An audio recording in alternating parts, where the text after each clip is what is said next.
자, 글천개입니다. 여러분이 유명하지 않다면 이 세 가지만 기억하시면 절대 실패하지 않습니다. 자, 첫 번째, 사람들은 당신한테 관심이 없습니다. 두 번째, 사람들은 복잡하게 말하는 사람을 혐오합니다. 마지막 세 번째, 사람들은 듣고 싶은 말만 들어요. 대다수 사람들은 이 세 가지를 알면서 정말 대수롭지 않게 생각하는데 저부터도 잔소리가 쩔죠. 이 세 가지가 판매 잘 되게 해주는 책 100권보다 더 가치 있을 겁니다. 기획자분들은 전부 아시죠? 이걸 해결하는 방법을 아주 간략히 오늘 알려드리도록 하겠습니다. 일단 저는 현재 수많은 곳에서 온라인 클래스 개설에 대한 오퍼를 받고 있어요. 거의 전부 다인데 특히 현재 진행하고 있는 스터디파이부터 해가지고 클래스 101 듣도 보도 못한 곳들을 포함해서 거의 모든 플랫폼에서 저한테 연락이 온 상태예요. 여기서 온라인 강좌 판매로 한 달에 수천만 원 넘게 버는 강의하시는 분들이 많아요. 이렇게 매출을 높이려면 제목과 목차 그리고 상세 페이지를 아주 임팩트 있게 잘 지어야 됩니다. 여기서 매출의 90% 결정나니까요. 내용이 전부가 아니라는 이야기입니다. 그럼 돈 되는 글쓰기를 잘하는 글천개니까 글천개 마음대로 제목과 목차를 지으면 될까요? 천만의 말씀입니다.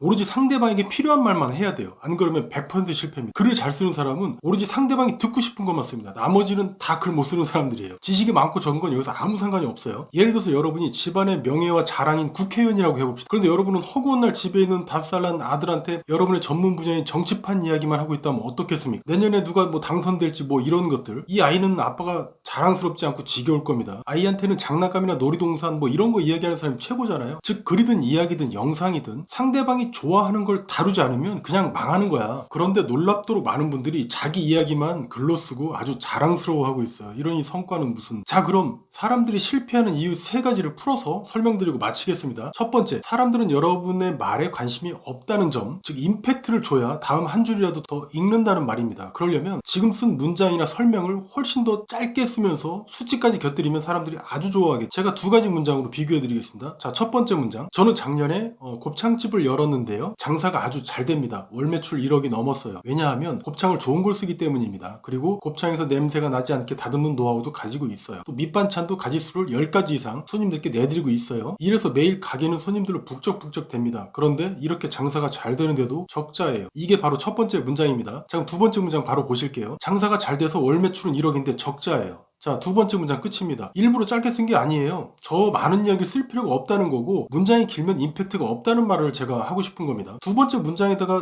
그 후속으로 이런 내용 정도만 추가하면 되겠죠. 장사는 잘 되는데 원가 계산을 잘못한 나머지 곱창과 반찬에 투입되는 비용이 너무 과도하게 커서 적자예요 라는 내용 정도면 충분합니다. 글은 상대방 보라고 쓰는 거지 자기 넋두리용 아닙니다. 자, 그럼 두 번째, 사람들은 복잡한 걸 혐오한다. 이게 뭔 말이냐면 사람의 두뇌가 가장 싫어하는 일이 에너지를 뺏기는 일이에요. 칼로리가 나가는 일. 그러니까 내용 자체가 많아버리면 사람들은 이 많은 정보를 이해하기 위해서 많은 시간을 들여서 집중해야 돼요. 그럼 여러분 같으면 그런 글 읽겠습니까? 무엇보다 판매글 내지는 상세 페이지가 여러분이 생각해도 너무 긴 글은 그냥 거르게 되잖아요. 실제로도 그런 글들은 사기이거나 효과 없을 가능성이 거의 100%입니다. 우리 다들 그런 경험 있죠? 이 두 번째 사례도 제가 간단한 예를 들어서 설명을 드려볼게요. A라는 판매자가 있는데 A라는 판매자 이렇게 얘기합니다. 여러분이 살찐 이유는 생활과 식단, 운동 등 여러 가지 문제에서 발생한 거예요. 제가 그럼 생활 습관부터 차근차근 설명드리겠습니다 라고 시작하는 경우, 이번에는 이제 B라는 판매자예요. 여러분이 살찐 이유는 스트레스 때문이에요. 자, 여러분이라면 어떤 사람 말을 듣겠습니까? 뻔하죠? 메시지는 분명하고 단순해야 돼요. 마지막 세 번째입니다. 사람들은 듣고 싶어하는 말만 듣는다 라는 점. 이건 앞서서 국회의원 아빠 사례에서 이미 설명드렸죠. 이야기를 듣는 상대방, 예비 구매자가 정말 듣고 싶은 말이 뭔지, 이 사람들이 대체 어떤 문제를 해결하지 못하고 있는 건지, 그리고 그 문제를 해결했다면 그 전의 삶과는 어떻게 달라지는지, 이런 점들을 콕 집어서 이야기해줘야 판매량에 불이 붙습니다. 상상만으로도 설레니까, 그죠? 이것도 마지막으로 예를 들어 드릴게요. 저는 9년차 블로거인데 월에 300만 원도 못 벌고 있어요 라는 고민을 가지고 있는 이런 분한테는 어떤 말씀을 드려야 될까? 대한민국의 블로그 종류나 알고리즘 변천사 말고 블로그로 매출 올리는 방법만 설명해주면 끝이에요. 즉 이 블로그 강좌만 들으시면 소득 0원에서 1000만 원 됩니다 라는 말만 해주면 이분은 분명 설레어서 잠도 못 잘 겁니다. 이렇게 세 가지 말씀드렸는데 이 세 가지가 말하는 핵심은 이래요. 즉 쓸데없는 내용은 전부 커트하고 빼버리고 상대방에게 필요한 내용만 아주 짧고 쉽고 분명하게 이야기하라는 겁니다. 그럼 상대방이 정말 사랑하는 사람이 돼요. 정확히는 상대방의 두뇌, 더 나아가서 상대방이 여러분을 본능적으로 좋아하게 하는 그런 사람이 되는 비결입니다. 자, 글천기였습니다. 엄마?